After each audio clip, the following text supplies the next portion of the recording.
Ever wondered why Norway ranks so high on the happiness index, or how this small country became incredibly wealthy? From its underdog status to its global rise, this is the truth behind how Norway got so rich. Let's start by going back to the late 1700s, when Norway's economy wasn't even close to where it is now. That's when Thomas Malthus, a well-known economist, popped by Norway when it was still under Danish rule, known more for its stunning landscapes rather than its economy. The people there had a simple life, mainly getting by on farming and fishing. But let me tell you, these long, dark winters and the rugged mountains didn't make things easy. Towns were spread out, and getting a decent education was a bit of a challenge. The Viking days of glory and adventure were long gone. As time went on, Norway hit even rougher patches with wars, blockades, and embargoes that threw the economy for a loop, leading to serious famines. Despite being a postcard-perfect place with all of its natural beauty, Norway had a tough time getting on its feet and making a mark on the world. Today, we see a completely different story. Despite its history, Norway is one of the wealthiest countries globally, ranking third in terms of GDP per capita. That's a massive deal, considering the only countries that beat Norway are super small. But it's also not a big deal considering that Norway is extremely oil-rich. It's also famous for its high levels of happiness, ranking 7th in the world in happiness in 2024. And the cherry on top? It's recognized as the most democratic nation. Norway's success is clear across several metrics measuring a nation's prosperity, with all of its citizens technically considered quarter millionaires. But how did Norway achieve such wealth and stability while other nations struggled or failed? Many countries have attempted to replicate Norway's model without success, leading to further impoverishment. But is Norway's economy too good to be true? Okay, so the world's largest oil reserves are only in a few countries, and they collectively hold 84.9% of the remaining supply, accounting for 7.9% of the global GDP. But the thing is, many of these countries face severe economic and social challenges. For example, Venezuela, with nearly a fifth of the total oil reserves, is the poorest country in the Western Hemisphere. Similarly, Saudi Arabia, Iran, Iraq, Kuwait, and the UAE suffer from human rights abuses and extreme inequality. Now, Russia has experienced economic decline for decades, and Libya has been in a state of anarchy since 2011. This phenomenon is often referred to as the oil curse or the Dutch disease.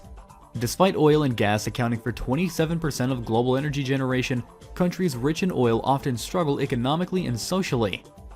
The sudden influx of oil revenue can lead to irresponsible spending, corruption, and neglect of other industries. As oil exports increase, the local currency's value rises, which can harm domestic manufacturing.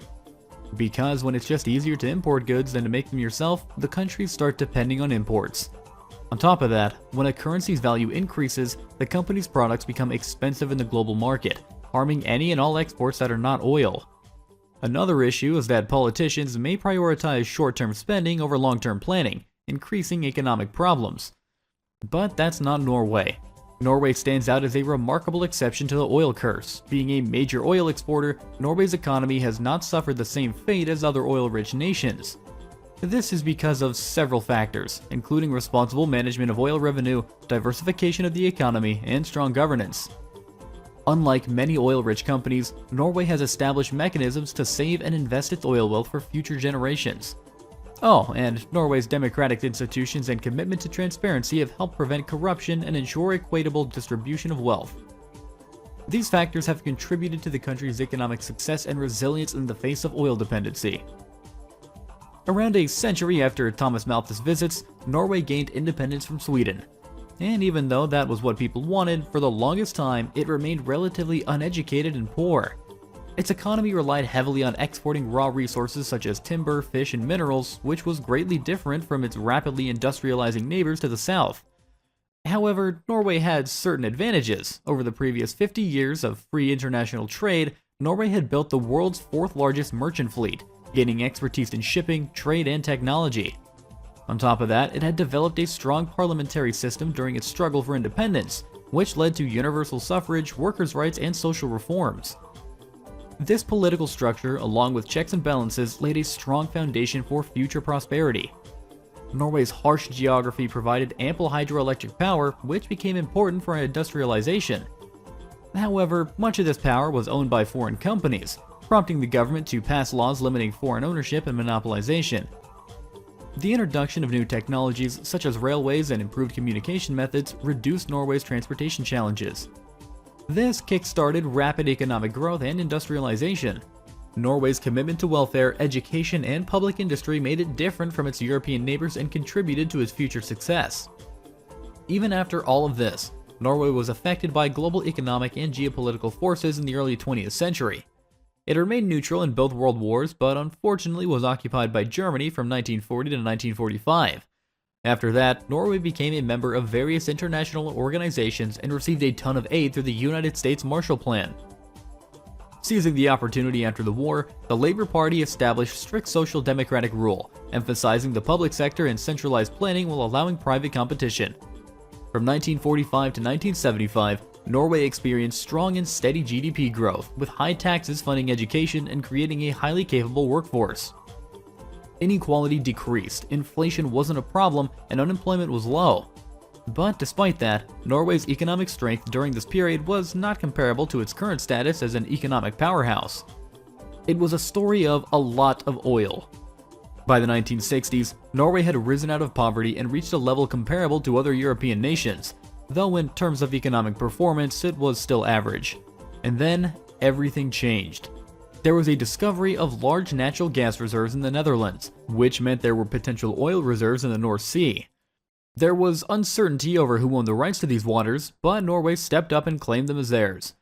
Despite initial skepticism from the government about the presence of oil, licenses for oil exploration were sold, and companies began drilling, including Phillips Petroleum. After several unsuccessful attempts, Phillips Petroleum drilled deeper and struck oil in 1969.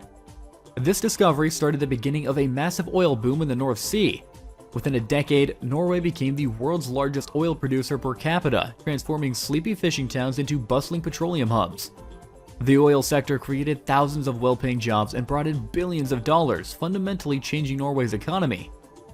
Why did Norway turn out differently? At the start of Norway's oil journey, there were similarities to other oil-rich nations, but then the country handled everything completely different. Unlike countries like Venezuela, where foreign companies profited without sharing any of it with the country itself, Norway took a different approach. In Norway, political power was widely distributed, preventing any single person or group from exploiting oil wealth for personal gain. The government's decisions were aimed at benefiting the entire nation rather than a select few. Having witnessed the pitfalls of the oil curse worldwide, Norway was careful. It believed that oil wealth wasn't permanent luck, but a resource belonging to the Norwegian people. The country believed that profits from oil exploration belonged to the state, with the majority directed toward public welfare.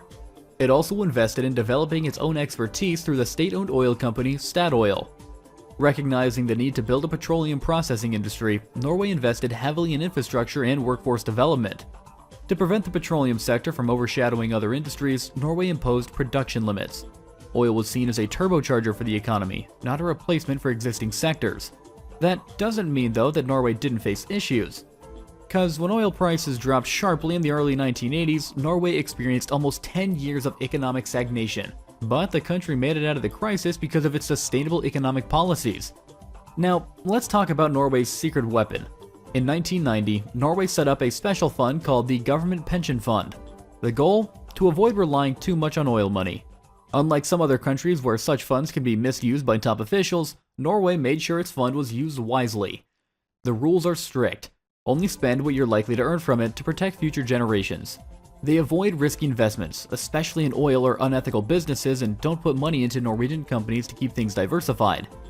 Today, this fund is the largest of its kind in the world, valued at $1.47 trillion.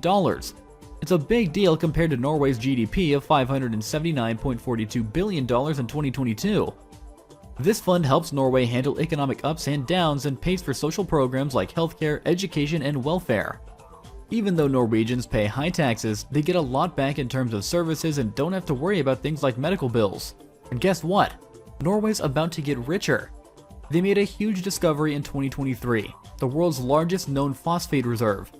Located in the country's north, this vast deposit amounts to a staggering 77 billion tons, effectively doubling the global supply of this crucial resource. Phosphate is a versatile mineral used for two main purposes: fertilizers and EVs. It's been a crucial ingredient in fertilizers, providing plants with essential phosphorus nutrients for growth and development.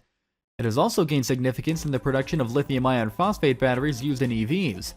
The increasing demand for electric vehicles is expected to drive up the need for phosphate in the future, and guess what? Norway's phosphate reserve are conservatively estimated to be worth around $24 trillion. So, in a way, Norway has struck oil. Again. The rich nation is about to get richer. Norway's economy has been fortunate due to its oil wealth, but it hasn't relied solely on luck. While oil plays a big role and provides high-paying jobs, Norway has also developed other productive industries. Even if oil suddenly disappeared, Norway would still be among the world's wealthiest nations. However, this doesn't mean Norway's economy is perfect or easily replicable elsewhere. Countries with abundant oil reserves face unique challenges. If a country doesn't have a solid democracy in place, there's a chance that politicians may chase quick wins instead of thinking about the future stability. Plus, it's super important to have strong industries and schools ready to roll if you're gonna make the most out of oil money. Take Venezuela as a warning sign. They didn't manage their oil rich as well, and it ended up hurting their economy big time. But Norway's been smart about it. They're not blowing through their oil cash. Instead, they're saving and spending just the interest, showing they get it. Resources, even good luck, don't last forever. What do you think though? Can Norway continue to stay rich? Let us know in the comments section and subscribe to our channel for more videos like this.